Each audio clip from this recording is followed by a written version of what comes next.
तो analgesic, antipyretic and NSAIDs, एक word है एनाल्जेसिक, दूसरा एंटीपायरेटिक, और एक होता है एंटी इंफ्लेमेटरी, और एक होता है non steroidal anti inflammatory drugs, NSAIDs, NSAIDs बोलते हैं इसको।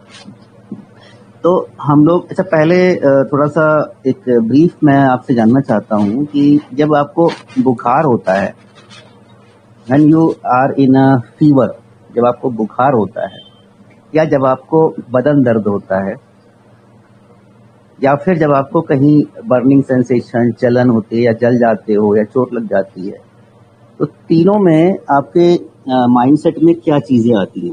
क्या आप सबसे पहले सोचते हो या करना चाहते हो?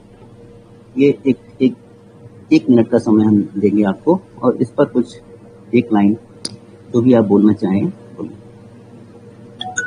प्रियंका हलनावर, बोलिए प्रियंका हलनावर। सर जब भी बुखार आता है तो हम लोग उसको पट्टी करके, गर्म ठंडा पानी में पट्टी करके वो पूरा आंग पोंछ देते हैं। पट्टी करके ठंडा पानी से पोंछ देते, ठीक है। हाँ और कुछ मेडिसिन भी लगाते हैं? हाँ, तेल वगैरह लगाते हैं। तेल लगाते हैं। आप महाराष्ट्र से हैं? हाँ हाँ, क्योंकि हलनावर लोग उधर ही होते हैं महाराष्ट्र में। तो नागपुर से हैं या फिर नासिक से, कहाँ से हैं? नगर से हूँ सर। अच्छा, नगर से, ठीक है। तो अच्छा, अब जब फीवर किसी को होता है, फीवर भी कभी आता होगा ना, फीवर जिसमें कैसे नापते हैं फीवर को? थर्मामीटर से। थर्मामीटर से। और कितना नॉर्मल टेम्परेचर होना चाहिए किसी पर्सन का? 34। कितना?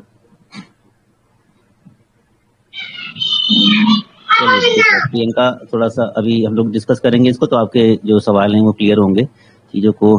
नीरज कुमार, जल्दी बोलिए। पेन होता है।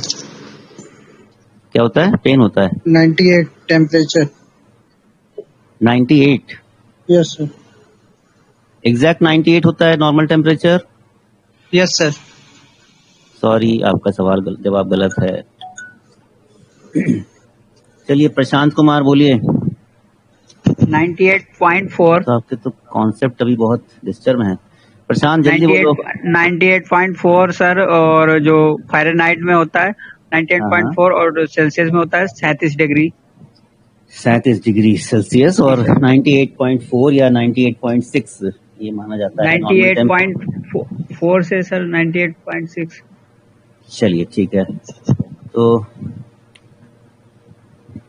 ठीक, तो अभी आपसे मुझे थोड़ा सा एक जनरल जानकारी मिली कि भाई बुखार जब होता है, फीवर, तो 98.64 या 6 डिग्री सेल्सियस जो है वो नॉर्मल टेम्परेचर होता है बॉडी का।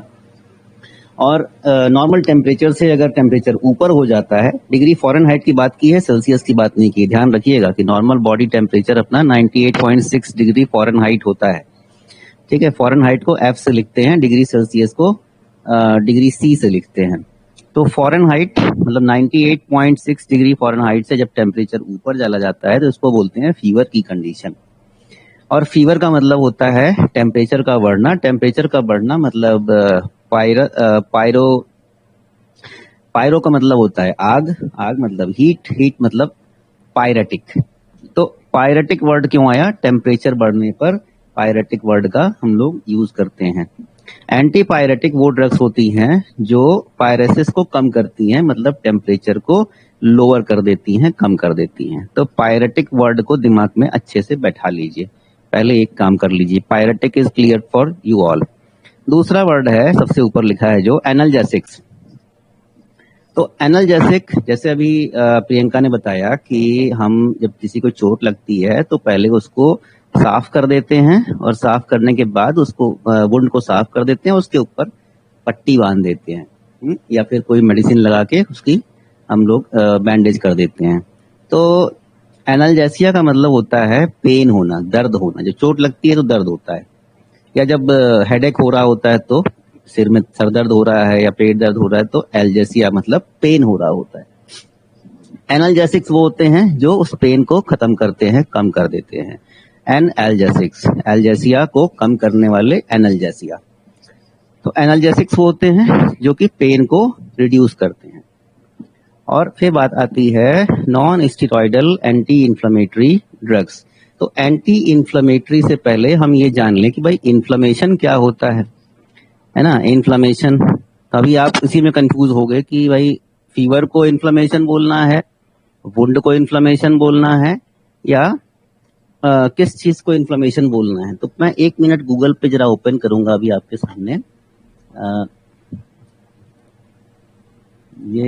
सॉरी, ये मैंने अभी इन्फ्लेमेशन यहाँ पे लिखा हुआ है और आपको यहाँ पे कुछ इमेजेस दिख रहे हैं।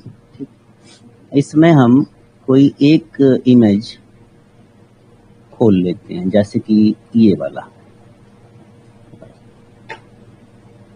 तो इस इमेज में आपको क्या दिख रहा है, यहाँ पे फिंगर्स पे रेडनेस है, ठीक है। तो ये क्या लिखा है, एक्यूट इन्फ्लेमेशन। ये जो रेडनेस हो रही है this is called as inflammation. यहाँ पे जलन भी होगी, यहाँ पे थोड़ा बहुत टेम्परेचर भी ज्यादा होगा और पेन भी होगा। तो इन्फ्लेमेटरी साइट्स पर जलन भी हो सकती है, दर्द भी हो सकता है। तो क्या बोलेंगे इसको, इन्फ्लेमेशन। ठीक कैसे करोगे, एंटी इन्फ्लेमेटरी ड्रग देके। यहाँ पे फीवर से कोई कनेक्शन नहीं है, लेकिन इसकी वजह से फीवर आ सकता है। लेकिन इस लोकल साइट पे क्या है, ये इसको इन्फ्लेमेशन बोलेंगे। तो ये आपको क्लियर होना चाहिए। चलिए कि इन्फ्लेमेशन एग्जैक्टली होता क्या है। अब जब इन्फ्लेमेशन है तो एंटी इन्फ्लेमेटरी ड्रग्स हम देंगे उसके लिए। एंटी इन्फ्लेमेटरी जो उस इन्फ्लेमेशन को कम कर दे। तो ये ड्रग 2 टाइप की होती है, पहली है स्टेरॉयडल एंटी इन्फ्लेमेटरी ड्रग और दूसरी है non steroidal anti inflammatory drug. तो यहाँ अभी हम लोग जो फोकस करने जा रहे हैं ये होगी non steroidal anti inflammatory drugs. जो हम लोगों ने डिस्कस किया अभी, एनाल्जेसिक क्या होते हैं, इसको 1 लाइन में हम लोग डिफाइन ऐसे कर सकते हैं। एनाल्जेसिक वो होगा a drug given to reduce pain without resulting in loss of consciousness. तो एनाल्जेसिक वो हैं जो कि पेन को कम कर देते हैं और कॉन्शियसनेस पे कोई इफेक्ट नहीं आता। अगर कॉन्शियसनेस में इफेक्ट आएगा तो उसको क्या कहेंगे, हम उसको कहेंगे कि ये एक एनेस्थेटिक है। अब दूसरा वर्ड है antipyretic, a drug given to reduce और stop fever. Exactly stop word हम लोग जो यूज करते हैं ये कोई डिफाइन सही से नहीं होता है, ये धीरे धीरे कम होता है। अच्छा, तीसरा वर्ड है inflammation, a basic way in which the body react to infection, irritation और other injury, the key feature being redness, warmth, swelling and pain. जैसे मैंने अभी आपको इमेज दिखाया तो वहां पे रेडनेस थी, वार्मथ मतलब कुछ हीट होगी जनरेट, टेम्परेचर रहेगा, गर्म होगा, जलन सी होगी, स्वेलिंग भी होगी, आपने स्वेलिंग भी देखी, और जब इतना होगा, स्वेलिंग होगी, रेडनेस होगा तो पेन होगा, दर्द भी होगा। इसको बोलते हैं इन्फ्लेमेशन। तो क्योंकि इन्फ्लेमेशन में कंफ्यूजन बहुत होता है इसीलिए इसको मैंने विद डायग्राम आपको क्लियर किया। NSAIDs non steroidal anti inflammatory drugs. Narcotics क्या होते हैं, is an additive drug that reduces pain, dulls the senses, alters mood and behavior and usually induces sleep or stupor। Narcotic का नाम हमने सुना होगा, आपने भी सुना होगा। नारकोटिक किसको कहते हैं, जो हमारे अफीम हुए, गांजा, भांग, इस कैटेगरी की जो ड्रग होती हैं इसको नारकोटिक कैटेगरी में हम लोग रखते हैं। इसके लिए नारकोटिक एंड साइकोट्रॉपिक एक्ट भी एक है, सरकार ने बना रखा है। अब बात करते हैं हम लोग कि पेन ऐसे आता है। तो कोई नॉक्सियस स्टिमुलाई या टिश्यू डैमेज, चोट लग जाना, कुछ भी अगर ऐसा होता है तो इसके रिस्पॉन्स में आपको पेन होता है। कहीं भी चोट लगेगी तो पेन होगा। सिचुएशनल फैक्टर्स क्या हैं, एक्सपेक्टेशन, कंट्रोल, रेलेवेंस। एक्सपेक्टेशन हमारी होती है कि भाई हम ट्रीट जल्दी कर लें इसको, फिर कंट्रोल कैसे करें और रेलेवेंस क्या है इसका, कैसे हमको चोट लग गई। इमोशनल फैक्टर में फियर, स्ट्रेस, एंजाइटी और फ्रस्ट्रेशन में भी हमें चोट लग जाती है, या फिर हम स्ट्रेस में आते हैं और हमें पेन होता है। Psychological factor, sex, age, cognitive level, previous pain history, family learning, culture, इन सब साइकोलॉजिकल फैक्टर से भी हमें कभी कभी पेन या इन्फ्लेमेशन हो सकता है।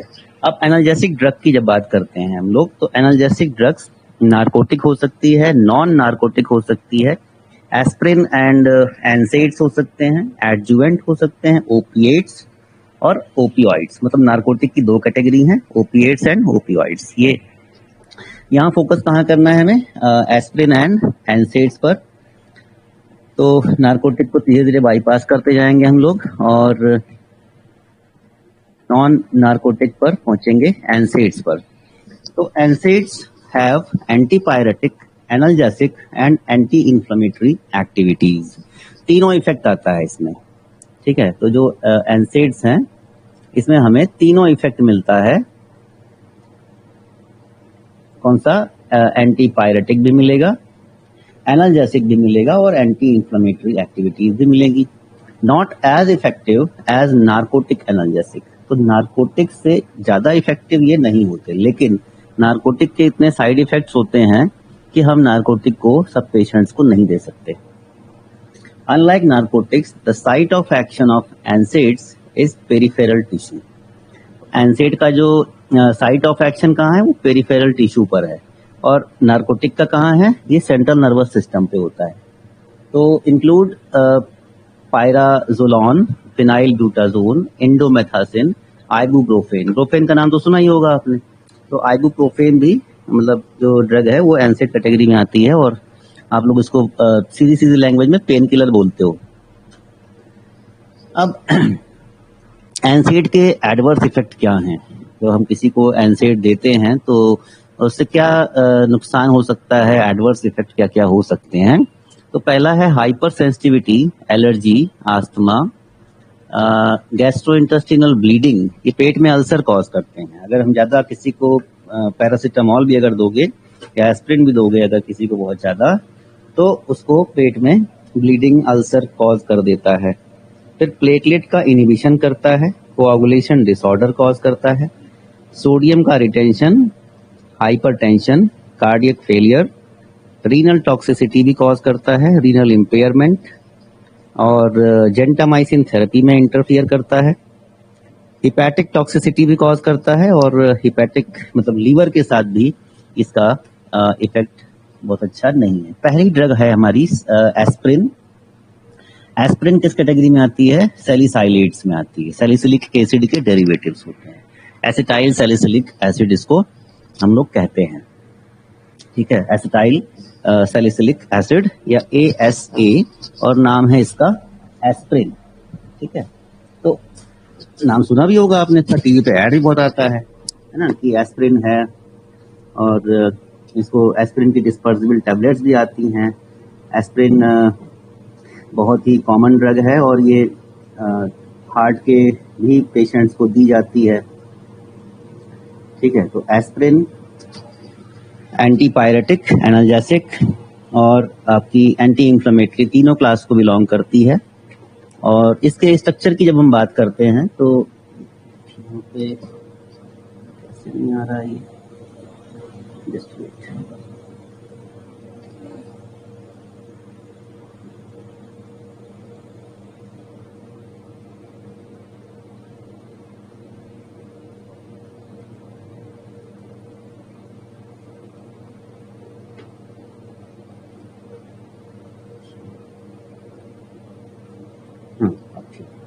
तो सैलिसिलेट यानी एस्प्रिन के जब स्ट्रक्चर की बात करते हैं हम लोग, तो इसके लिए सबसे पहले एक आपको ड्रॉ कर लेना है बेंजीन रिंग, ठीक। बेंजीन रिंग ड्रॉ करना है, इसमें 3 जो डबल बॉन्ड लगाते हैं ये लगा लिया। इसके बाद इधर डबल बॉन्ड O और ये OH, ठीक है, ये ग्रुप लगाया। उसके बाद इधर O, देन फिर ये O और इधर छोड़ देंगे ऐसे ही, मतलब ये CH3 ग्रुप लगा। तो एसिटाइल, क्योंकि यहाँ पे हम लोगों ने CH3 भी लगा लिया, तो ये CH3 मतलब इस ग्रुप को बोलते हैं एसिटाइल, और ये मॉलिक्यूल होता है सैलिसिलिक एसिड। तो सैलिसिलिक एसिड का एसिटाइलेशन जब करते हैं तो इसको बोलते हैं एसिटाइल सैलिसिलिक एसिड और ASA, एसिटाइल सैलिसिलिक एसिड, या फिर एस्प्रिन का नाम देते हैं। It is useful as analgesic for certain categories of pain such as headache and arthritis। सिर में दर्द हो या जोड़ों का दर्द हो तो हेडेक बोलते हैं सिर के दर्द को, हेडेक, और आर्थराइटिस बोलते हैं किसको, जोड़ों के दर्द को। तो हेडेक हो या आर्थराइटिस हो उसमें सैलिसाइलेट्स का यानी एस्प्रिन का अच्छा रोल है और ये आराम दिलाती है। It remains the standard first line drug in the therapy of rheumatoid arthritis। अब rheumatoid arthritis भी एक डिसऑर्डर है जो कि जॉइंट पेन को, जिसमें कि जॉइंट पेन बढ़ जाता है, and can provide relief of symptoms in acute rheumatic fever। अब rheumatism भी एक बीमारी होती है, इसमें फीवर का आना और पेन के साथ ये भी rheumatic fever कहलाता है और इसमें भी एस्प्रिन हेल्पफुल है। Some clinicians recommended small daily dose of aspirin for stroke or myocardial infarction because of its antiplatelet activity। तो प्लेटलेट का एग्रीगेशन होता है, ठीक है, मतलब प्लेटलेट को एक के ऊपर एक इकट्ठा होते हैं, तो उसकी वजह से क्या होता है कि प्लेटलेट जो है वो जगह जगह डिपॉजिट होना शुरू हो जाते हैं कोरोनरी आर्टरी में भी। तो क्या होता है कि जब ये एंटी प्लेटलेट ड्रग होती हैं ये एस्प्रिन, तो इन प्लेटलेट के एग्रीगेशन को ये चेंज करती हैं, तो इसकी वजह से मायोकार्डियल इन्फार्क्शन जो है ये नहीं होता या स्ट्रोक वाली कंडीशन भी नहीं आती पेशेंट को, ठीक हो मतलब ठीक रहते हैं। ठीक है, aspirin is used in restricted situation for the symptomatic relief of fever because of an increased incidence of Reye's syndrome in children who previously were given aspirin for the relief of viral fevers। Viral fever होने के बाद कई बार ऐसा होता है कि body का जो इम्यून सिस्टम है वो वीक हो जाता है और वीक होने की वजह से आपको बाद में भी कुछ प्रॉब्लम हो सकती है। तो वायरल इन्फेक्शन के बाद रेज सिंड्रोम का होना, वहाँ पे भी एस्प्रिन का रोल देखा गया है। फार्माकोलॉजिकल इफेक्ट क्या होते हैं इसके, एंटी पायरेटिक एक्शन है, मतलब फीवर को कम करती है, एंटी इंफ्लेमेटरी एक्शन है, और रूमेटॉइड आर्थराइटिस या फिर सिंपल आर्थराइटिस में, मस्कुलोस्केलेटल डिसऑर्डर में। मस्कुलोस्केलेटल क्या है कि मसल्स जो हमारी मांसपेशियां होती हैं, मसल और स्केलेटल सिस्टम मतलब बोन्स में अगर पेन है तो उस पेन को भी रिड्यूस करने के लिए ये एक्टिव है। एनाल्जेसिक इफेक्ट है, aspirin is as effective as acetaminophen for low to moderate intensity pain treatment. Respiratory effect क्या है, high dose result in medullary stimulation leading to hyperventilation and respiratory alkalosis. फिर इसके cardiovascular effect हैं, hepatic effect हैं, hematologic effect हैं और गैस्ट्रेशनल effect है, गैस्ट्रोइंटेस्टिनल इफेक्ट हैं। और गैस्ट्रिक म्यूकोसा में ये अल्सरेशन भी कॉज करता है, इसलिए बहुत ही प्रिकॉशन के साथ इसको देना चाहिए। रीनल इफेक्ट हैं, किडनी में पीएच को चेंज कर देता है, मेटाबॉलिक इफेक्ट कॉज करता है और एंडोक्राइन इफेक्ट भी कॉज करता है। जब बात करते हैं मैकेनिज्म ऑफ एक्शन की, कैसे ये काम करती है, तो फिर से मेम्ब्रेन की हम बात करेंगे। और मेम्ब्रेन में एक एसिड होता है, उसको बोलते हैं अराकिडोनिक एसिड। और अराकिडोनिक एसिड ये इसका एक पाथवे है और इस पाथवे के थ्रू प्रोस्टाग्लैंडिन G2 और प्रोस्टाग्लैंडिन से टिश्यू स्पेसिफिक रिस्पॉन्स आता है और आइसोमरेज एंजाइम की प्रेजेंस में prostacyclin, prostanoid, thromboxane A2, prostaglandin D2, prostaglandin E2 and prostaglandin F2 alpha बनते हैं। क्वेश्चन आया किसी का?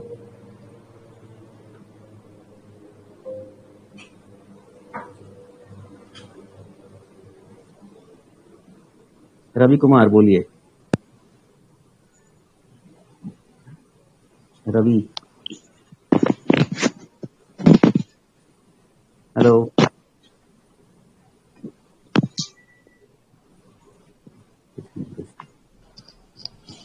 अच्छा ठीक।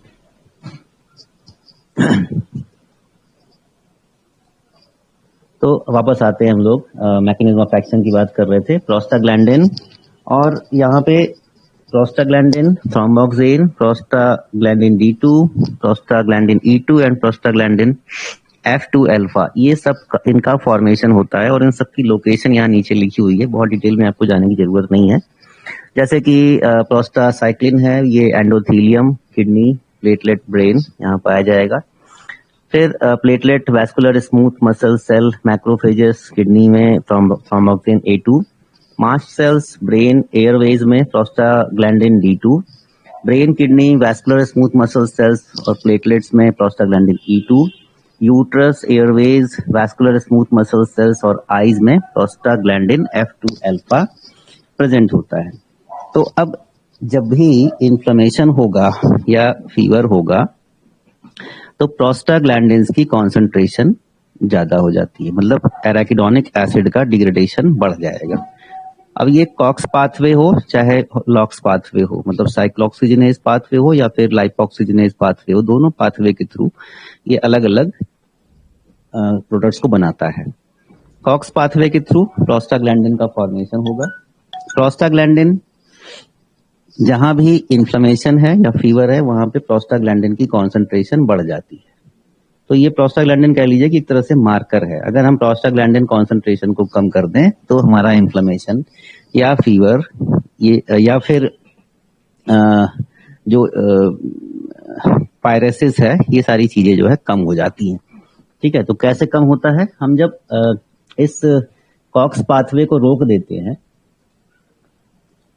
हमारी जो ड्रग्स हैं non steroidal anti inflammatory drugs के थ्रू जब हम इस पाथवे को यानी कि कॉक्स पाथवे को रोक देते हैं या फिर लॉक्स पाथवे को रोक देते हैं तो प्रोस्टाग्लैंडिन या फिर थ्रोम्बोक्सिन या फिर इन 2 अल्फा, प्रोस्टेनॉइड, प्रोस्टासाइक्लिन की सिंथेसिस रुक जाती है तो इन्फ्लेमेशन या फिर फीवर या फिर जो स्वेलिंग थी हमारी, ये सब नहीं हो पाता है। ठीक है, नहीं हो पाता है तो इसलिए इफेक्ट हमारा, ये आप आंसर में कहीं भी मेंशन कर सकते हो और एंसेट्स आपको एग्जाम में पक्का मिलने वाला है, ये जान लीजिए। और ये डायग्राम बना के मेम्ब्रेन फॉस्फोलिपिड के साथ अपने आंसर को समझाइएगा, लिख के आइएगा, you will get full marks. अभी क्या है भाई, क्या क्वेश्चन है, कौन है, किसका क्वेश्चन है? निहाल पटेल, बोलो निहाल, जल्दी बोलो। सर कुछ समझ ही नहीं आया आपने जो समझाया, वो पूरा वर्ड जो थे वो बड़े बड़े वर्ड्स थे पर उसका जो मीनिंग है वो समझ नहीं आया, तो पूरा मैकेनिज्म ऑफ एक्शन समझ नहीं आया। रिपीट कर दूं उसको? हाँ सर, डिटेल में जाओ ना थोड़ा, उसकी मतलब थोड़ा पता चले। अच्छा, तो डिटेल में क्या, मैं इसी को पहले समझा दूं? हाँ सर, ये टॉपिक को समझा दो सर, मतलब मुझे समझ नहीं आया सर। नहीं, मैंने जैसे अभी आप ऑन रहिएगा, मतलब आप बंद न करिएगा, मैं ठीक है, मैं आपके माध्यम से सभी 34 या जितने लोग इस क्लास में जुड़े हुए हैं, मैं सबको चाहूंगा कि वो समझें चीजों को। ये जो ऊपर स्ट्रक्चर है वो तो जाना, ये जो स्ट्रक्चर देख रहे हो ये किस चीज का है?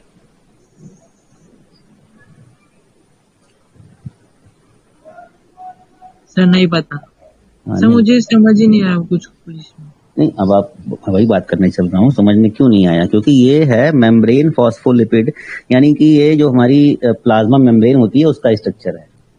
ओके। अब मेम्ब्रेन कहाँ होती है? घर में पर्दा कहाँ लगाते हो? सेल के अंदर। सेल में होंगी? नहीं, सेल में नहीं, मैं कह रहा हूँ घर में पर्दा कहाँ लगाते हो? दरवाजे पे? विंडोज के हाँ, विंडोज पे लगाते हो, जहां भी ओपनिंग होती है वहां पर्दा लगाते हो। हाँ। तो हमारी बॉडी में भी जो मल्टीपल ऑर्गन्स हैं, सारे जितने ऑर्गन्स हैं उनके बाहर भी एक पर्दा जैसा होता है ना कुछ। हाँ। जैसे स्किन बोलते हो आप, बाहर तो स्किन होती है, लेकिन अब किसी जैसे लीवर की बात करें, जैसे हम लोग अंदर के टिश्यू की बात करें तो उसके चारों तरफ एक लेयर होती है ना। हाँ सर। तो वो लेयर हम मान लिया हमने कि वो मेम्ब्रेन हमारी है, प्लाज्मा मेम्ब्रेन। ओके।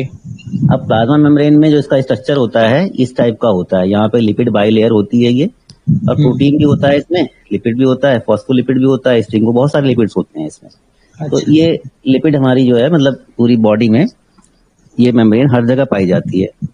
ओके। ठीक। अब जब भी कहीं इन्फ्लेमेशन होता है तो इस लिपिड की लेयर मतलब इस लिपिड बाई लेयर से इसमें एक एसिड है, उसको बोलते हैं अराकिडोनिक एसिड। ठीक, हाँ ये इसकी सिंथेसिस बढ़ जाती है, सर, ये एसिड कहाँ पे होता है? इसी मेम्ब्रेन में होता है। ओके। मेम्ब्रेन फॉस्फोलिपिड में अराकिडोनिक एसिड पाया जाता है, या कह लो कि मेम्ब्रेन फॉस्फोलिपिड डिग्रेड करता है अपने को और अराकिडोनिक एसिड निकलता है उसमें से। ओके। ठीक, अब जब अराकिडोनिक एसिड निकला तो अराकिडोनिक एसिड का क्या रोल है? ये दो पाथवे के थ्रू, एक तो होता है कॉक्स पाथवे और एक होता है लॉक्स पाथवे, मतलब साइक्लोऑक्सीजनेज पाथवे और लाइपोऑक्सीजनेज पाथवे। इन दोनों पाथवे के थ्रू ये अराकिडोनिक एसिड अपने आप को कन्वर्ट करता है प्रोस्टाग्लैंडिन और प्रोस्टासाइक्लिन में। प्रोस्टाग्लैंडिन के दो टाइप हैं, प्रोस्टाग्लैंडिन G2 और प्रोस्टाग्लैंडिन, और वो दो नाम मतलब है क्या वो चीज? प्रोस्टाग्लैंडिन एक तरह से इन्फ्लेमेटरी मार्कर है, या कह लो कि जैसे कहीं झगड़ा होता है जब, हाँ। तो पुलिस आती है या वहाँ के लोकल गुंडे खड़े हो जाते हैं कैसे इसको शांत कराना, या लोकल पब्लिक खड़ी हो जाती है वहाँ की, है ना। तो अगर बॉडी में कहीं इन्फ्लेमेशन या इन्फेक्शन हो रहा है तो उस इन्फेक्शन को या इन्फ्लेमेशन को या टेम्परेचर के चेंज को कंट्रोल करने के लिए कुछ चीजें, कुछ केमिकल्स या कुछ एजेंट वहां पे इकट्ठा होते हैं ना, हाँ हाँ। तो वही आते हैं आपके प्रोस्टाग्लैंडिन। ओके। इन्फ्लेमेशन अगर ज्यादा होगा, फीवर अगर ज्यादा होगा, तो प्रोस्टाग्लैंडिन या प्रोस्टासाइक्लिन की कॉन्सेंट्रेशन ज्यादा होगी। ओके। ठीक है, और इन्फ्लेमेशन कम होगा तो प्रोस्टाग्लैंडिन प्रोस्टासाइक्लिन ये कम होंगे। अब दूसरी बात ये है कि हम कितने टाइप के प्रोस्टाग्लैंडिन को समझ सकते हैं, तो अलग अलग ऑर्गन में अलग अलग टाइप के ये मीडिएटर्स बनते हैं। जैसे ये लिखा है इंडोथीलियम, किडनी, प्लेटलेट और ब्रेन में प्रोस्टासाइक्लिन नाम का डेरिवेटिव बनता है इनका। कहाँ से बन के आ रहा है? ये अराकिडोनिक एसिड से ही बना है। लेकिन जब ये किडनी में है तो इसका नाम है प्रोस्टासाइक्लिन, या इसका जो टाइप है वो प्रोस्टासाइक्लिन टाइप का है। अच्छा। जब ये प्लेटलेट में है तो इसका नाम थ्रोम्बोक्सेन है। हाँ, मतलब अलग अलग पोर्शन, मतलब अलग अलग पार्ट पे अलग अलग नाम हो जाएगा। अलग अलग नाम हो जाएगा, अलग अलग उसका स्ट्रक्चर भी होगा, लेकिन बन के कहाँ से आ रहा है वो? It is coming from अराकिडोनिक acid. अराकिडोनिक acid, हाँ। अब अराकिडोनिक एसिड कहाँ से आ रहा है? मेम्ब्रेन में से, वो मेम्ब्रेन में से आ रहा है। मतलब मेम्ब्रेन हमारी पूरी बॉडी में हर एक जगह मेम्ब्रेन प्रेजेंट है। ओके। ठीक है, यस सर। अब क्लियर हो गया आपको? हाँ सर, हाँ। चलो ठीक है, तो हमारा काम क्या है कि हमारा काम है कि इस अराकिडोनिक एसिड से बनने वाले जो प्रोस्टाग्लैंडिन प्रोस्टासाइक्लिन है इनको हमें रोकना है। तो हम क्या करेंगे कि कॉक्स पाथवे जो है इसी को स्टॉप करने की कोशिश करेंगे। इसको स्टॉप कौन कर सकता है? हमारी जो एनसेड्स हैं ये इसको स्टॉप कर देती हैं, रोक देती हैं। जब रोक देती हैं तो इन्फ्लेमेशन नहीं होता, प्रोस्टाग्लैंडिन प्रोस्टासाइक्लिन की कॉन्सेंट्रेशन कम हो जाती है। ठीक है, और हमको आराम मिल जाता है। और सर ये मोस्ट इम्पोर्टेंट है? ये मोस्ट इम्पोर्टेंट है, ये एग्जाम में आएगा और नहीं भी आएगा तो जैसे ही तुमको एनसेड या फिर फीवर या ऐसी कोई चीज दिखाई पड़े ना, इसको तुरंत बना देना ये डायग्राम वहां पे मेम्ब्रेन फॉस्फोलिपिड का। ठीक है, ओके, थैंक यू सर। तो ये क्वेश्चन था निहाल पटेल का और बहुत ही इंटरेक्टिव इन्होंने चीजों को समझा। चलिए गुड। अब हम लोग थोड़ा इस पे आगे बढ़ते हैं। चलिए, ये अगर आपको क्लियर हो गया है तो आप फिर आसानी से आंसर कर सकते हैं सभी लोग। How do they work? NSAID versus COX two inhibitors कैसे काम करते हैं, जो मैंने अभी बात की। Arachidonic acid, COX one, COX two, thromboxane, prostaglandin का फॉर्मेशन होना, प्रोस्टाग्लैंडिन से फिर इन्फ्लेमेशन, पेन और फीवर, ये सारी चीजें हम समझा चुके हैं आपको। यहाँ थोड़ा शॉर्ट में इसको बनाया गया था, सिंपली अराकिडोनिक एसिड से इसको दिखाया गया है। और एनसेड इस पाथवे को, कॉक्स1 या कॉक्स2 पाथवे को स्टॉप कर देती है और प्रोस्टाग्लैंडिन, थ्रोम्बोक्सेन, साइक्लिन का सिंथेसिस रुक जाता है। फर्दर हमारे सारे प्रोसेस जो है पेन और इन्फ्लेमेशन और फीवर के स्टॉप हो जाते हैं। तो ये ध्यान रखिएगा, इसको अपने आंसर में जरूर लिखिएगा। अब कॉक्स1 और कॉक्स2 की लोकेशन क्या है? तो पहला COX one gastric ulcer, bleeding, acute renal failure, ये इसके साइड इफेक्ट्स हैं। कॉक्स1 के साइड इफेक्ट। और कॉक्स2 के साइड इफेक्ट क्या हैं? इन्फ्लेमेशन को कम करता है, पेन को कम करता है और रिड्यूस फीवर करता है। अच्छा, अंकुश मिश्रा। हाँ अंकुश बोलो। हेलो हाँ अंकुश बोलिए। सर, ये एराकिडोनिक जो एसिड है, क्या इसमें मेथेनिक एसिड भी हो सकता है? इसमें जैसे एराकिडोनिक एसिड जो सर आप बता रहे थे, तो उसमें मेथेनिक एसिड भी तो होता है कॉक्स इनहिबिटर के लिए। आप गलत जगह चले गए। आप मेफेनामिक एसिड की बात कर रहे हो और मेफेनामिक एसिड एक ड्रग है। एराकिडोनिक एसिड हमारी मेम्ब्रेन में प्रेजेंट है जो कि इन्फ्लेमेशन मीडिएटर्स को बनाता है और मेफेनामिक एसिड जो है ना इसका एंटागोनिस्ट है। वो ब्रेक कॉक्स पाथवे और लॉक्स पाथवे को इनहिबिट करता है। वो ड्रग है। जी सर। ठीक है, तो आप ये अलग अलग ट्रैक पे जा रहे हो आप। मतलब एराकिडोनिक एसिड नेचुरल प्रोसेस से और मेफेनामिक एसिड सिंथेटिक ड्रग है। ओके,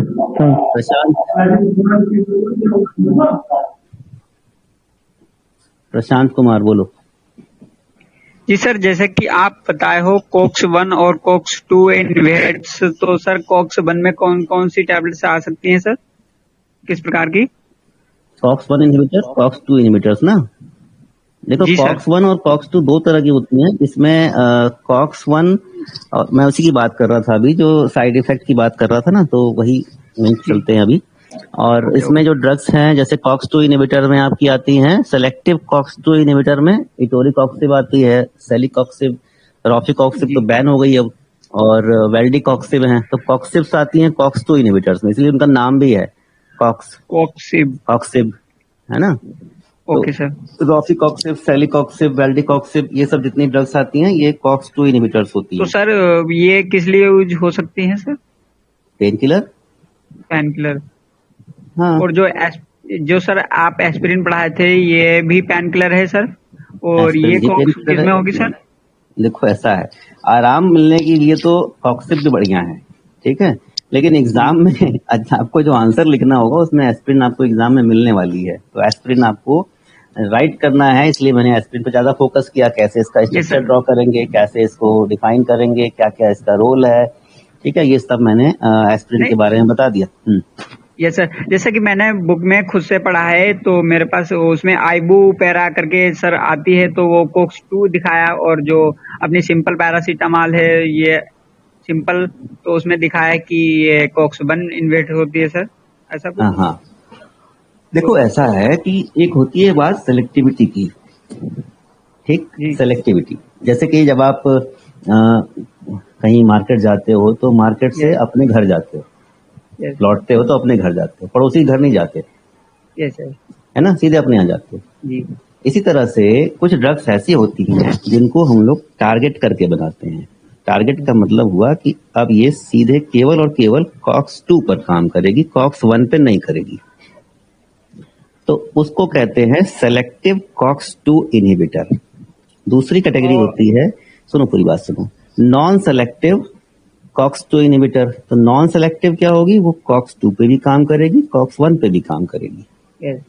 सेलेक्टिव कॉक्स 1 इनहिबिटर वो सीधे कॉक्स 1 पे काम करेगी, कॉक्स 2 पे बिल्कुल भी काम नहीं करेगी, ठीक है। और एक होता है नॉन सेलेक्टिव कॉक्स इनहिबिटर, तो वो सब पे काम करेगी। तो सर उस प्रकार की कौन सी टैबलेट हो सकती है सर, फॉर एग्जाम्पल? इसमें आपकी जैसे कि पैरासीटामोल की बात कर सकते हो आप, है ना। ये सिंपल आपका कॉक्स 1 कॉक्स 2 दोनों पे इसका इफेक्ट मिलेगा। फिर आप अगर बात करते हो निमेसोलाइड की, तो निमेसोलाइड को माना जाता है नॉन सेलेक्टिव कॉक्स 2 इनहिबिटर, तो कॉक्स 2 पे काम करती है, ठीक है। लेकिन कॉक्स 1 पर भी इसका एक्शन देखा कि बहुत सी कंट्रीज में इसको बैन भी कर दिया गया है क्योंकि इसके कार्डियक साइड इफेक्ट बहुत ज्यादा है।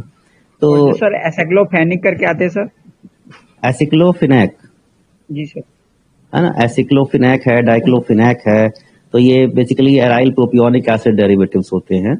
और इनका क्या है कि ये बहुत कम डोज में ज्यादा इफेक्ट देते हैं, है ना। जैसे डाइक्लोफिनैक का इंजेक्शन भी लगाया जाता है, जानते होंगे, इंट्रामस्कुलर इंजेक्शन लगाते हैं तो पेन में आराम मिल जाता है ना।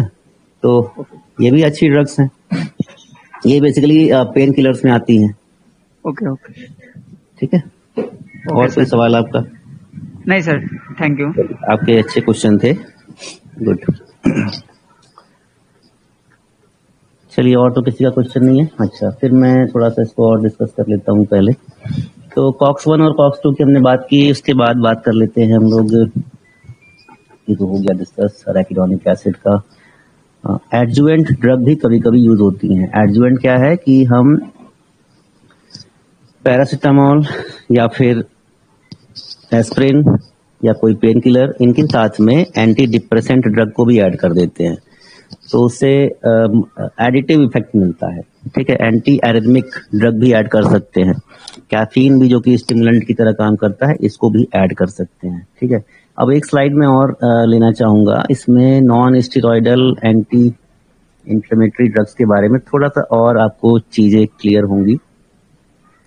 यहाँ पे कुछ ड्रग्स हैं, जैसे अभी आप क्वेश्चन कर रहे थे कि कॉक्स 1 और कॉक्स 2 की बात कर रहे थे, तो कुछ ड्रग्स ऐसी हैं जिसमें कि specificity ratio COX 1 to COX 2, यहाँ पे जो डाइक्लोफिनैक की आप बात कर रहे थे, एसिक्लोफिनैक की बात कर रहे थे, तो यहाँ पे जो रेशियो है कॉक्स 1 टू कॉक्स 2 का, ये -1.4 है।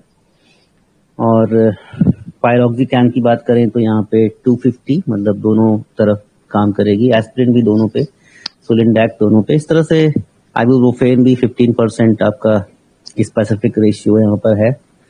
कॉमन फार्माकोलॉजिक इफेक्ट की जब बात करते हैं, analgesic effect CNS and peripheral effect होता है। एंटी पायरेटिक इफेक्ट सीएनएस पर है। एंटी इंफ्लेमेटरी इफेक्ट आपका, जैसे एसिटामिनोफिन के अलावा, एसिटामिनोफिन, आप कौन सी एक ड्रग आती है मार्केट में जिसको अल्ट्रासेट के नाम से जानते हो, तो इसमें एसिटामिनोफिन और पैरासिटामोल होती है, और ये इसको आप क्या कहते हैं, नाम मैंने क्या बताया अभी, अल्ट्रासेट होती है, और बहुत ही इफेक्टिव ड्रग है, एंटी इंफ्लेमेटरी भी है, और प्रोस्टाग्लैंडिन का इनहिबिशन बहुत तेजी के साथ करती है। ठीक है, सम आर यूरिकोसूरिक, यानी कि यूरिन में आपका शुगर या फिर यूरिया जो है आ सकता है इनसे। ये वही पाथवे है एराकिडोनिक एसिड का, और इस पाथवे में स्ट्रक्चर दिखाया हुआ है। देखिए, एराकिडोनिक एसिड इस टाइप का होता है। ठीक है, ये देखिए इसका स्ट्रक्चर है। This is arachidonic acid, structure of arachidonic acid, यहाँ पे आपको दिख रहा होगा ये ऊपर। ठीक है, ये एराकिडोनिक एसिड है, और ये एनसेड्स जो हैं कॉक्स 2 इनहिबिटर्स, इस एराकिडोनिक एसिड का कन्वर्जन प्रोस्टाग्लैंडिन में होता है। ये प्रोस्टाग्लैंडिन का स्ट्रक्चर है। फिर ये आगे क्योंकि आपने पूछा तो मुझे थोड़ा लगा कि ये भी चीजें आपको दिखाई जाएं, और इन चीजों को भी आप जानें कि एराकिडोनिक एसिड कैसा है, और इसके आगे प्रोस्टाग्लैंडिन का स्ट्रक्चर कैसा है। ये सब केमिकल्स हैं, और बनते कहाँ से हैं, मेम्ब्रेन फॉस्फोलिपिड से ही सारे ये बनते हैं। और इसमें सारा कुछ दिखाया हुआ है, जैसे smooth muscle contraction, bronchoconstriction, abortion, इस टाइप की चीजें यहाँ पे, वेसो कॉन्स्ट्रिक्शन, प्लेटलेट एक्टिवेशन, कौन सा केमिकल क्या कॉज करता है, ये सारा यहाँ पे केमिकल फॉर्म में एक्सप्लेन किया हुआ है।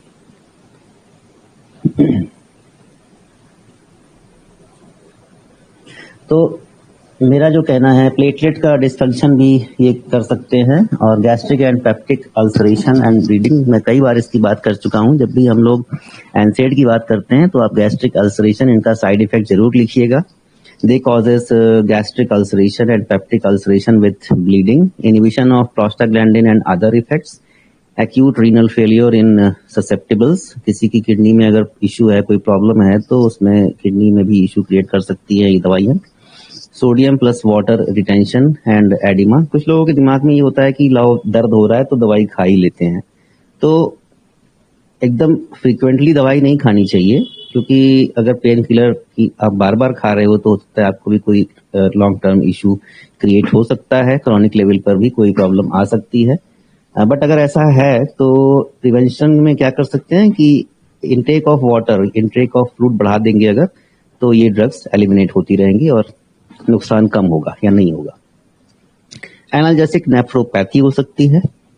Prolongation of gestation and inhibition of labour, जो 9 मंथ का पीरियड होता है वो थोड़ा बहुत बढ़ सकता है आगे, चाइल्ड जो बर्थ का है या फिर लेबर जो होता है उसमें भी ये इनहिबिशन कॉज करता है। Hypersensitivity not immunologic but due to prostaglandin inhibition, GIT bleeding and perforation. ठीक है, ये इनके साइड इफेक्ट्स हैं। और अब मैं चाहता हूं कि आपके कुछ क्वेश्चंस अगर हैं तो जरूर पूछिए इससे related.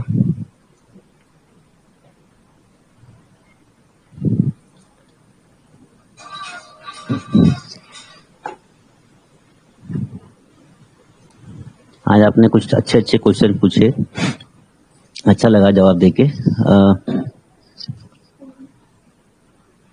Screen Ravi Prajapati, screen नहीं शो रहा है, बताओ कोई प्लीज। क्लासिफिकेशन हो गया क्या एनसेड्स का?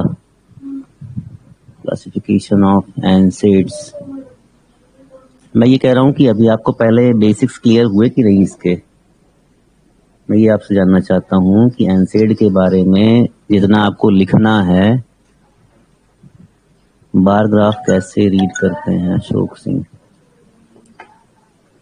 कम से कम आप लोग लॉजिकल क्वेश्चन करने लगे, मुझे ये अच्छा लग रहा है।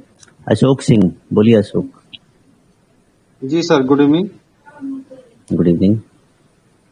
बोल रहे सर, जो बोल रहे थे कि जिसे जो दवा दे रहे हैं उसके साथ वाटर का ज्यादा करिएगा तो उसका साइड इफेक्ट कम होगा, ये नहीं समझ में आया सर।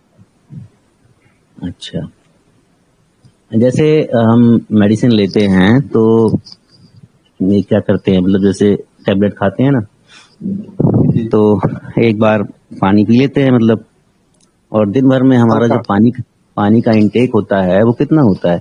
4 गिलास पानी, 5 गिलास पानी दिन भर में पीते हैं, है ना? जी। लेकिन कुछ पेशेंट या कुछ पर्सन ऐसे होते हैं जो सुबह उठे, नाश्ता किया, फिर उसके बाद एक गिलास पानी रखा, उसमें 2 घूंट पिया, फिर खाना खाया, खाना खाने के बाद 2 घूंट पानी पिया, उसके बाद फिर चाय पी ली, उसके बाद घर आए रात शाम को फिर चाय पी ली, 1 गिलास पानी पी लिया तो पी लिया, रात में खाना खाने बैठे और खाने के बाद फिर 1 घूंट पानी पी लिया, उसके बाद सो गए। तो कुल पानी कितना पिया? हार्डली 2 गिलास पानी पिया। ठीक। अब होता क्या है कि बॉडी में मेटाबॉलिज्म के लिए हर एक स्टेप पे वाटर की रिक्वायरमेंट होती है। तो जब आपने वाटर सप्लाई नहीं किया और आप दवाई खा रहे हो जम के, मतलब आपने सुबह से लेके शाम तक में मान लो कि 3-4 गोली खा ली, दवाई खा ली, पैरासीटामोल भी खा लिया, फिर रानिटिडीन भी खा लिया, तो ये सब क्या होगा? अंदर स्टमक में जाएगा, फिर लीवर में जाएगा, तो इसका मेटाबॉलिज्म होगा। मेटाबॉलिज्म के लिए वाटर रिक्वायर्ड है। अब वाटर तो आपने 1 गिलास 1.5 गिलास दिन भर में काम चला दिया अपना, तो जब अंदर मेटाबॉलिज्म, अक्सर केस में सर जब पेशेंट बीमार होता है तो पानी कम पीता है, उस समय इसीलिए तो जैसे ही एडमिट करते हैं तुरंत ग्लूकोज लगा देते हैं उसको। इसीलिए ना, है ना, ताकि फ्लूइड जो है वो फ्लूइड का इंटेक, मतलब फ्लूइड बॉडी में मेंटेन हो जाए। जैसे ही फ्लूइड मेंटेन होता है तो सारे ऑर्गन जो हैं वो सांस लेना शुरू कर देते हैं, मतलब जीना शुरू कर देते हैं, कह लो सीधी सी भाषा में। जी, है ना। और जब सारे ऑर्गन्स में सही से फ्लूइड पहुंचना शुरू हो जाता है तो वहां से टॉक्सिन्स का एलिमिनेशन भी स्टार्ट हो जाता है। जैसे सर हम सपोज दैट माइग्रेन होता है तो हम सुबह में उठते हैं, सर दर्द होता है, ठीक है, तो उसमें क्या होता है, एक भेसोग्रेन दवा है, तो उसको जब दर्द होता है तो खा लेते हैं, तो उसका क्या अक्सर परमानेंट खाने साइड इफेक्ट है? नहीं, आपको माइग्रेन होता है ये आपको किसने बताया? नहीं, डॉक्टर ने। नहीं, आपने कैसे मान लिया कि ये माइग्रेन है? सिम्टम्स के अनुसार सर। क्या सिम्टम है? सिम्टम जैसे सुबह में उठते हैं तो गैस बनता है, गैस से सर दर्द होता है, और किसी चीज से कुछ खुशबू आता है उससे दर्द होने लगता है, और धूप से होने लगता है। ये माइग्रेन थोड़े ना है, you are a patient of gastritis. ठीक है। लेकिन सर वो वेसोग्रीन माइग्रेन की दवा खाते हैं तो हमको आराम मिल जाता है। आप जो मैंने अभी कहा है ना, इसको आप करके देखिए और this will be good for you. आपको माइग्रेन नहीं है, ठीक है। जी सर। एकदम और मस्त एक रहो, खूब पढ़ाई क्वेश्चन करो, बस हो गया। ठीक है अशोक सिंह, आप क्या कह रहे हो? बोल रहे हैं सर, इसका नोट्स जो है हम लोग हाँ एग्जाम देंगे तो सर इंग्लिश में देंगे? भाई, हम तो यही चाहेंगे कि आप इंग्लिश में एग्जाम दें, लेकिन अगर आप इंग्लिश में नहीं लिख पाते हैं तो आप टर्म्स सारे इंग्लिश के लिखिए और बाकी लैंग्वेज हिंदी में लिखिए। तो सर ये वहाँ क्वेश्चन जो आएगा हिंदी में आएगा कि इंग्लिश में? दोनों में आएगा। दोनों में आएगा? दोनों, यूपी में दोनों में आएगा, बाकी स्टेट्स में भी आप पेपर देख लीजिएगा, आई थिंक दोनों में मिलता है। बिहार में सर। दोनों में मिलना चाहिए, एक बार पुराने पेपर देख लीजिएगा आप। चलिए ठीक है। अशोक, प्रशांत, मैं आपका क्वेश्चन लेता हूँ, जल्दी बोलिए प्रशांत। सर एराकोनिक एसिड आप कहे थे, उसके बाद में आपने एक शब्द लिया था प्रोस्टाग्लैंडिन। सर वो क्या होता है सर प्रोस्टाग्लैंडिन? वही तो मैंने दिखाया अभी इमेजेस में बहुत सारे कि प्रोस्टाग्लैंडिन जो है ये इन्फ्लेमेशन के मीडिएटर्स वो हैं। सर हाँ वो तो सर आप इन्फ्लामेटेड। हाँ हाँ हाँ, बोलिए, जल्दी बोलिए। हाँ सर वही तो प्रोस्टाग्लैंडिन क्या सर? अरे भाई, मैंने एग्जाम्पल दिया ना आपको। जैसे मैं ये कह रहा हूँ, कहीं जब झगड़ा होता है तो गुंडे भी होते हैं, पुलिस वाले भी होते हैं, यस। ठीक। तो अब गुंडे क्या है, ये आपके प्रोस्टाग्लैंडिन, प्रोस्टासाइक्लिन खड़े हो गए आके। अब इनकी वजह से क्या होगा, वहां पे माहौल खराब जो होगा। सर वो कुल मिला के सर जो होता है उसको रोकने के लिए सर, जो मेरा प्रोसेस, जैसे मैंने कोई भी जो आप पढ़ाए थे सर मेडिसिन, ऐसे लिख नहीं पाओगे ना, जो होता है ऐसे आप आंसर नहीं लिख पाओगे सही तरीके से। पहले चीजों को समझिए सही तरीके से, तभी आप आंसर में लिख पाओगे। होता है का मतलब है कि जब भी इन्फ्लेमेशन होता है तो सबसे पहले मेम्ब्रेन से अराकिडोनिक एसिड का रिलीज होता है, और अराकिडोनिक एसिड के पाथवे में कॉक्स 1 और कॉक्स 2 दोनों आते हैं। कॉक्स एंड लॉक्स आते हैं, और कॉक्स के दो टाइप हैं, कॉक्स 1 एंड कॉक्स 2।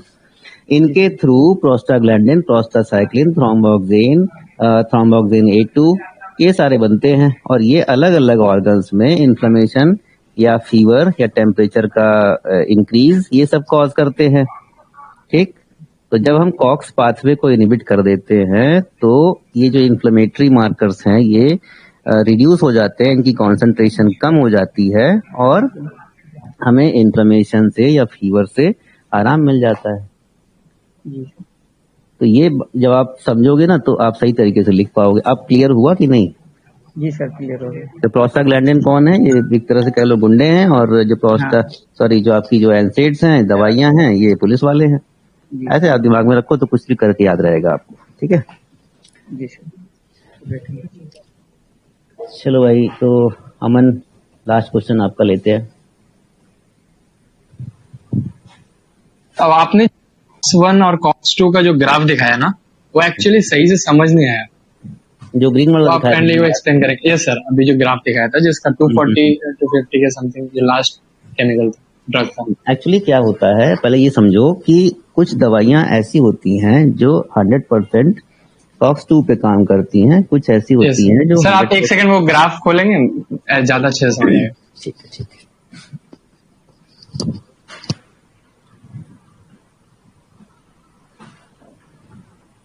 इस ग्राफ की बात कर रहे हो ना? हाँ जी। अच्छा, ये आइबुप्रोफेन 15 जो है सर, हाँ 15% जो लिखा हुआ है, ये 15% का एग्जैक्ट मीनिंग है, ये COX-1 और COX-2 में दोनों में काम करेंगे? दोनों में काम करेगी, लेकिन इसमें क्या है, COX-1 to COX-2, इसका मतलब है कि COX-1 आप ऊपर लिखेंगे, COX-2 नीचे लिखेंगे रेशियो निकालने में। अच्छा, ठीक है। तो अब मान लो कि जैसे ऊपर का डिजिट अगर हमारा 75 है, ओके, और नीचे का 5 है, मतलब COX-1 में 75% इफेक्टिव है, और COX-2 में अगर 5% इफेक्टिव है, तो 5 को जब डिवाइड करोगे तो 15 आ जाएगा ना ऊपर। Yes yes. That is why ibuprofen के लिए 15 लिखा हुआ है यहाँ पे।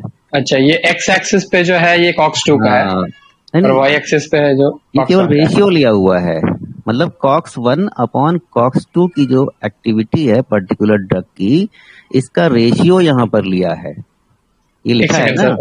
वन मोर क्वेश्चन नीचे, हाँ जैसे ये एस्पिरिन है सर, ठीक है, 166 लिखा हुआ है, ठीक है, हाँ 166, तो इसमें कितना परसेंटेज COX-2 के लिए और कितना परसेंटेज COX-1 के लिए, ये कैसे आइडेंटिफाई करें इसमें? अच्छा ठीक है। इसको हम लोग ऐसे कर सकते हैं कि 166/1 कर दें अगर, हाँ तो 166 अपॉन मतलब 166 जो हो जाएगा ये कॉक्स 1 के लिए हो जाएगा, और अपॉन जब 1 करेंगे तो वो 1 कॉक्स 2 के लिए हो जाएगा। अच्छा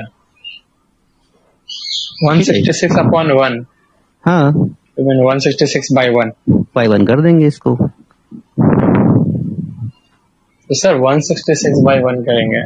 अच्छा नहीं, वो रेशियो कुछ भी हो सकता है। देखो अभी मैंने जब पहले अकाउंटेंसी भी मैं डिस्कस कर रहा था, तो जब भी हम रेशियो एनालिसिस करते हैं तो रेशियो एनालिसिस में हम लोग रेशियो जब होता है तो हमें एग्जैक्ट फिगर पता नहीं चलता। अच्छा जैसे कि अब 200 बटा आप 2 करेंगे तो 100 आएगा, yes, sir. हाँ है ना? हाँ तो 200/2 करेंगे तो 100 आएगा, जिसमें से एक 200 है, मतलब एक चीज की यूनिट 200 है और एक के 2 है। और 400 बटा 4 करेंगे तो कितना आएगा? 100। तो अच्छा मतलब ये एवरेज फिगर निकाल के लिखा हुआ है। रेशियो जब हम निकालते हैं तो हम एग्जैक्ट डेटा तक नहीं पहुंच पाते। अच्छा जैसे 166 यहाँ पे है तो ये किसका रेशियो लिया हुआ है, एग्जैक्टली वहां तक नहीं पहुंच पाएंगे ना, किस डाटा को लाके इन्होंने 166 निकाला है, तो हम तो वहां से फिर अपॉन 1 करके मानेंगे उसको। अच्छा सर वन मोर क्वेश्चन, हाँ। ये कॉक्स 1 कॉक्स 2 समझ आया कि कॉक्स 1 को अगर इनिबिट करते हैं तो वो हमारे लिए हार्मफुल होता है, मोस्टली ऐसा समझ आया, और कॉक्स 2 को इनिबिट करते हैं तो वो हमारे फीवर को रिलीफ करता है एंड ऑल। पर सर ये लॉक्स जो आपने बताया लाइफ ऑक्सीजन इसको हाँ जी, तो ये पाथवे को अगर हम लोग इनिबिट करते हैं तो उससे क्या होता है सर? उसका अभी एनसेड में कोई खास रोल नहीं है लॉक्स पाथवे अच्छा, का। मतलब वो आगे पढ़ेंगे हम, वो आगे पढ़ेंगे हम लोग। ठीक है, ओके सर, थैंक यू। ठीक है।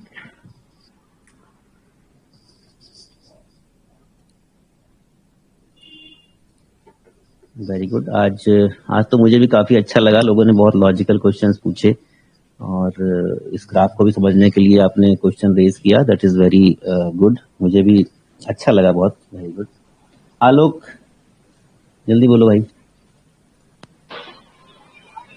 मैं क्या बोल रहा हूँ सर, वो जो अभी स्ट्रक्चर दिखाया आपने उसमें जो सबसे पहला है वो -3.0 है।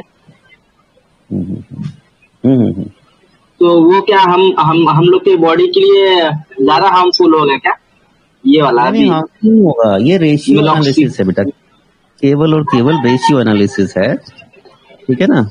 तो एफिनिटी बेस्ड है ये। एक्चुअली इनको निकालने के लिए हम लोग कंप्यूटराइज प्रोग्राम का हेल्प लेते हैं, और कंप्यूटराइज प्रोग्राम जो होते हैं उसमें नेगेटिव वैल्यू भी आ सकती है, ठीक है?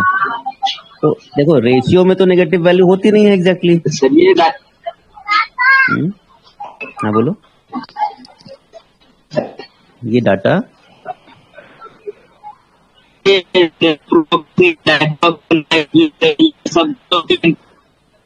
आवाज कट रही है, अभी बहुत आवाज कट रही है, एकदम आवाज में सुन नहीं पा रहा हूँ, कट रही है बहुत ज्यादा आवाज आपकी। मेरे साइड नेटवर्क का इशू रहता है। हाँ तो फिर से बोलिए एक बार, शायद मैं सुन पाऊँ। सर नेटवर्क का इशू है मेरे इधर, नेटवर्क कनेक्टिंग लिखा, कल पूछ लेते। बेटा बिल्कुल मैं आपकी आवाज नहीं सुन पा रहा हूँ, सॉरी। मैं इस स्लाइड को नेक्स्ट लेक्चर में शो कर दूंगा, देन आप अपना क्वेश्चन पूछ लीजिएगा या रिक्वेस्ट रेज करके देन अगेन इस पे बात कर लेंगे। आज नेटवर्क आपका बहुत खराब है मेरे ख्याल से, या मैं नहीं सुन पा रहा हूँ? नहीं सर, मेरा नेटवर्क ही खराब है।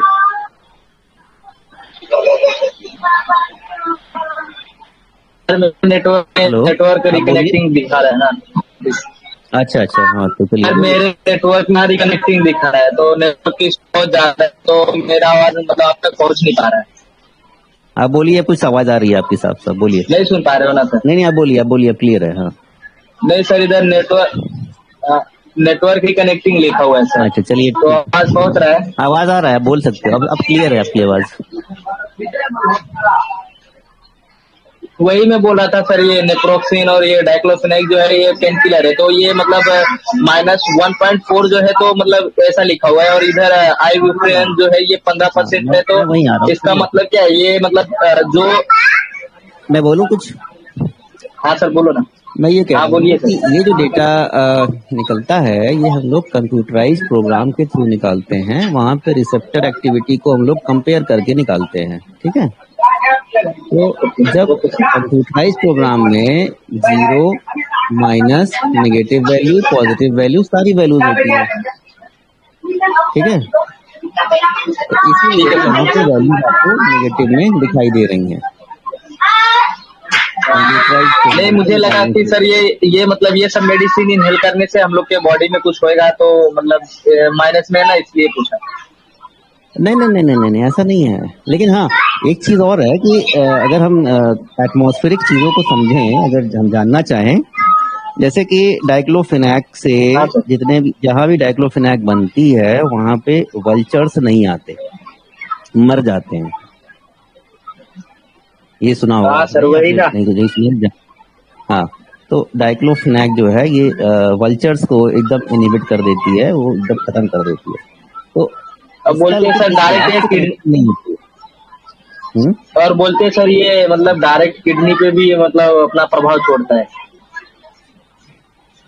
नहीं, कोई भी दवाई होगी, एनसेड होगी, तो मैंने बताया ना अभी कि सारे ऑर्गन्स पे इफेक्ट आता है, लिवर पे भी आता है, किडनी पे भी आता है, गैस्ट्रिक इंटेस्टाइन में भी आता है, हर जगह इफेक्ट आता है उसका, किसी का कम किसी का ज्यादा। जी ठीक है, तो ड्रग के साइड इफेक्ट में ये चीज लिखनी भी है आपको। चलिए ठीक है, हम लोग फिर